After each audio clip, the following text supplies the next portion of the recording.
Hi there, my name is Louise Parker. If you don't know me, I am a coach on this team, and Linda wanted me to talk to you today about how I recognized how I was emotional eating after the birth of my third child. So I'm a mum of three. I have a 7-year-old, a 4-year-old and a 2-year-old.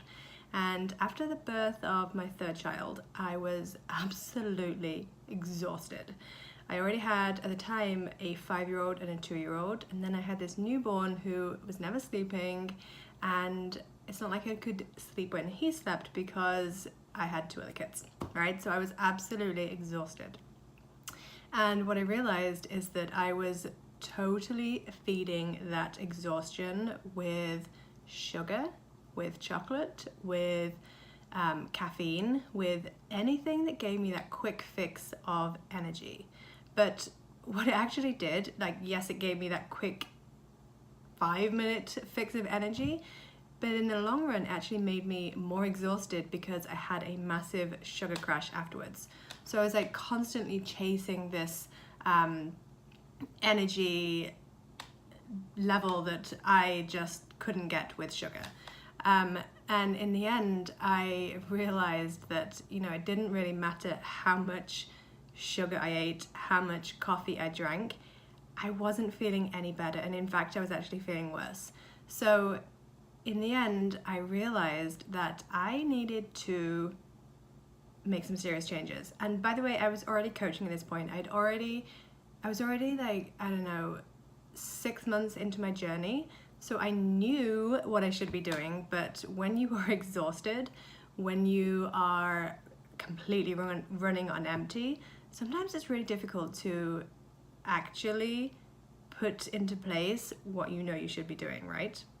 So I was feeding these emotions, I was feeding the exhaustion, because along with exhaustion comes feelings of being overwhelmed, sad, anxious, all of the things that we don't feel great when we're exhausted, right? So I was feeding all of this exhaustion and all of these emotions with the chocolate, with the sugar, with the caffeine.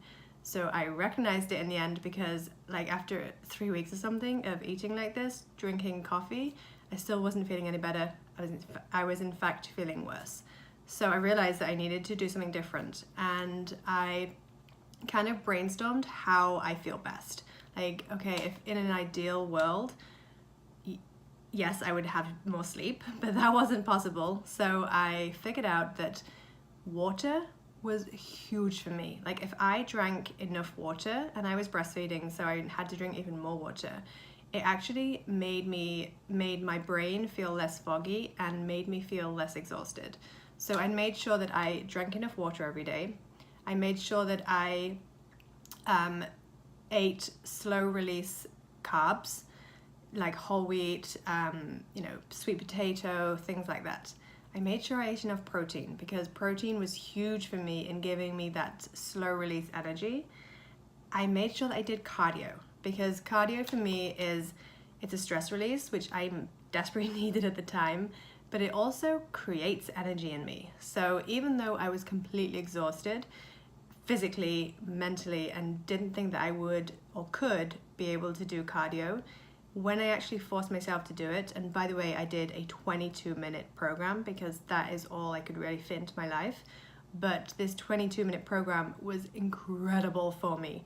And I didn't have to go to a gym, right? Because there's no way that I was going to a gym at this point. So I did a 22-minute boot camp program at home, best thing I ever did after having my third kid.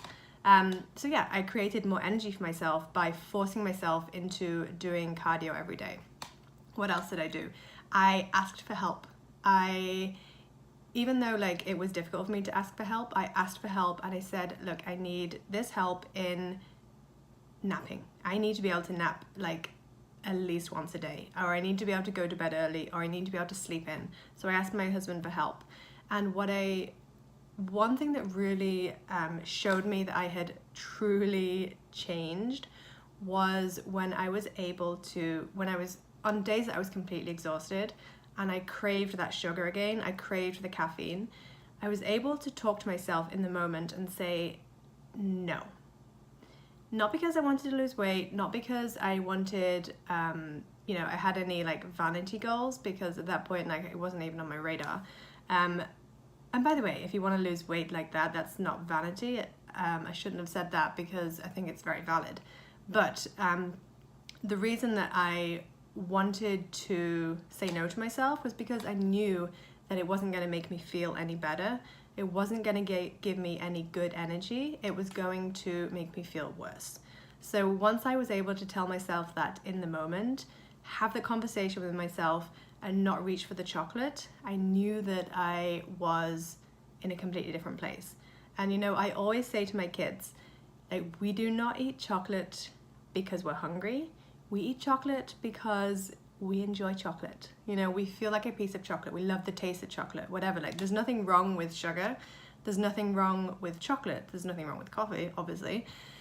But it's the reason that you're eating it that causes the problem, right? So we are not feeding our hunger. We're not feeding our emotions with that chocolate. We are just enjoying that chocolate. And if we're exhausted, or if we're emotional, we need to figure out different ways to help ourselves and to recognize it in the moment.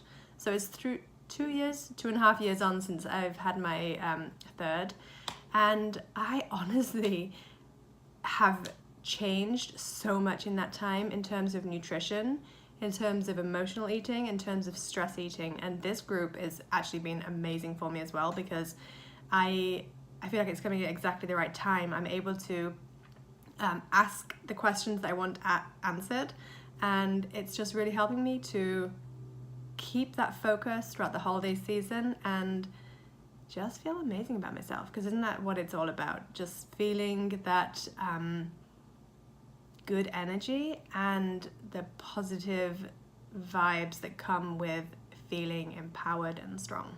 So that's my story. Thanks for checking it out.